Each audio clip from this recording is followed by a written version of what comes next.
Olá pessoal, sejam bem-vindos à nossa última parte, no nosso último bloco, da nossa última aula. Nós vamos falar aqui sobre os governos do Fernando Henrique Cardoso, que vão de 94 a 2002, porque além de ser eleito, ele foi reeleito aqui, tá bom? Quais são as principais iniciativas do FHC? Na condição de presidente, ele buscou dar continuidade ao Plano Real, tá? Ele buscou manter a estabilidade da economia aqui.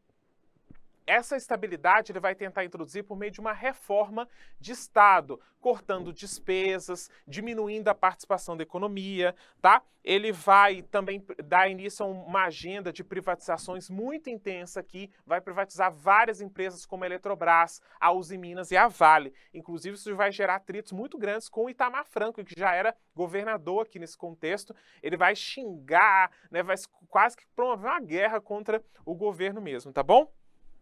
Bom, esse pacote de privatizações ele buscava fazer o quê? Atrair o capital estrangeiro. Isso tornaria a economia mais dinâmica, aumentaria a arrecadação do Estado, porque as empresas estavam sendo vendidas, o Estado arrecadaria com o valor dessas empresas que elas passariam a ser vendidas no mercado, tá bom? O objetivo aqui era quitar as dívidas interna e externa do Brasil.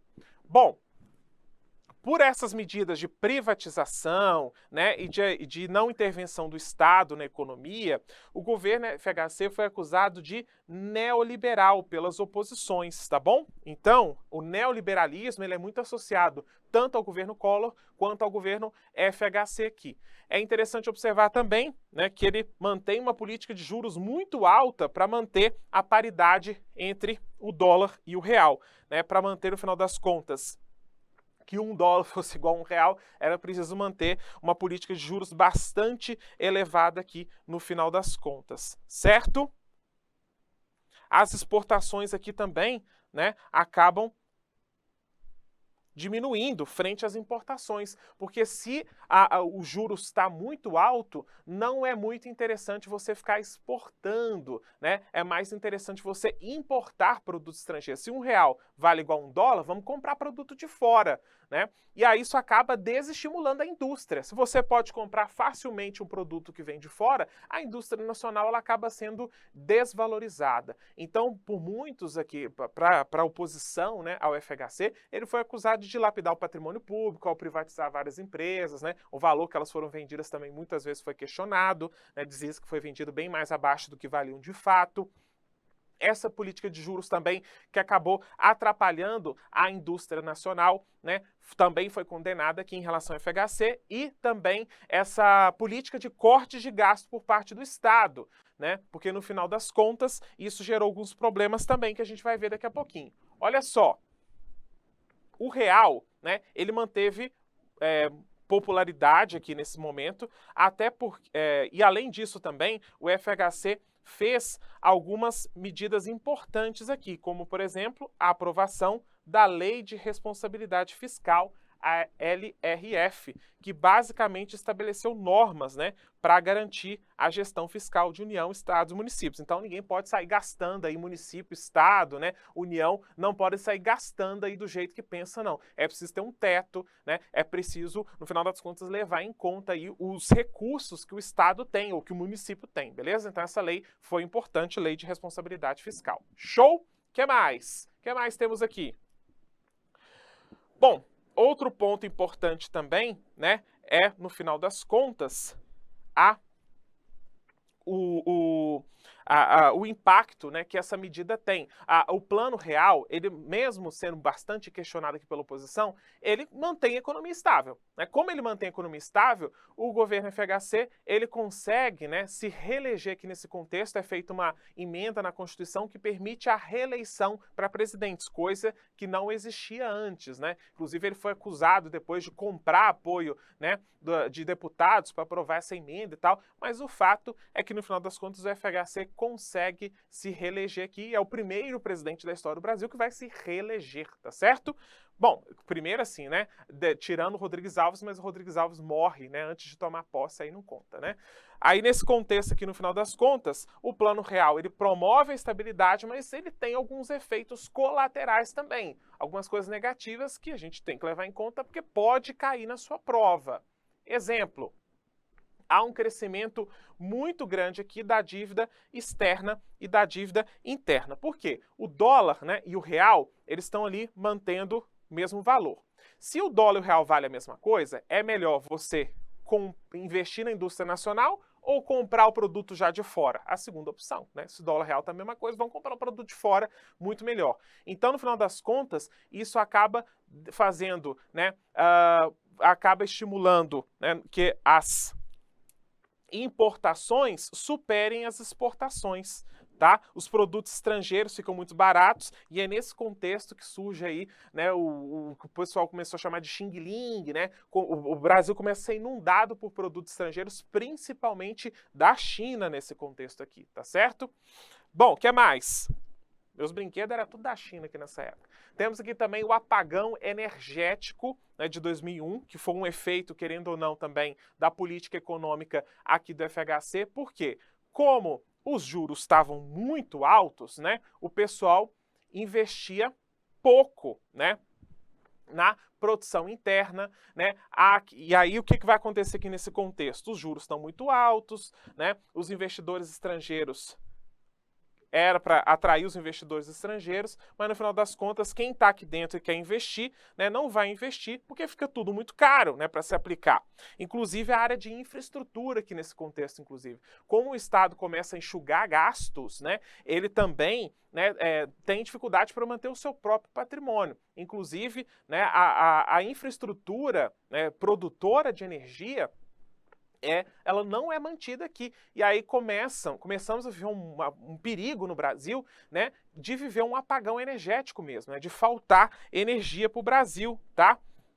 Então, vários fatores levaram a esse apagão, como ficou conhecido, né? A escassez das chuvas também contribuiu, mas essa política de privatização, de não investimentos, né, no setor energético, por causa de corte de gastos, né, que esse plano econômico do FHC manteve, isso acabou levando ao Brasil a possibilidade de ter um apagão, tá? Isso, claro, contribuiu para que o FHC saísse um pouco queimado, né, do seu governo. E, por fim, o Plano Real consegue estabilidade econômica, mas nós temos a manutenção aqui dos índices de desemprego cada vez maiores, né? Da pobreza também. Então, por mais que o FHC tenha conquistado aqui algo que foi muito importante, que é a estabilidade da economia, áreas como habitação, saúde e educação, né, continuaram ruins e pioraram porque ele cortou gastos, né? Ele cortou gastos em políticas sociais, então essas áreas foram diretamente afetadas, beleza?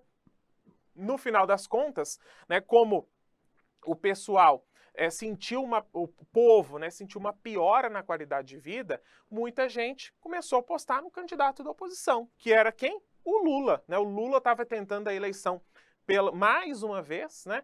E aí agora, né, que a popularidade do FHC estava em queda, o povo, né, que estava ansioso aí por transformações sociais, acabou escolhendo dessa vez o candidato da oposição, tá certo?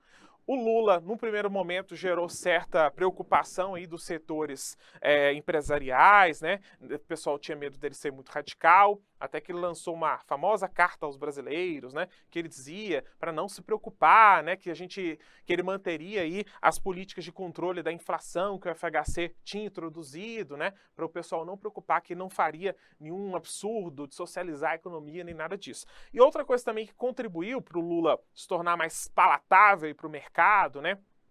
Para setores que até então tinham uma resistência ao nome dele, é porque ele escolheu como vice, né, o José de Alencar, mineiro também, mas acima de tudo um industrial. Então o pessoal pensou, bom, então industrial aí apoiando o Lula, né, então para o mercado já dá uma tranquilidade maior, né, um cara poderoso, ligado à indústria de tecidos, então vamos apostar nesse cara, quem sabe não dá certo, né.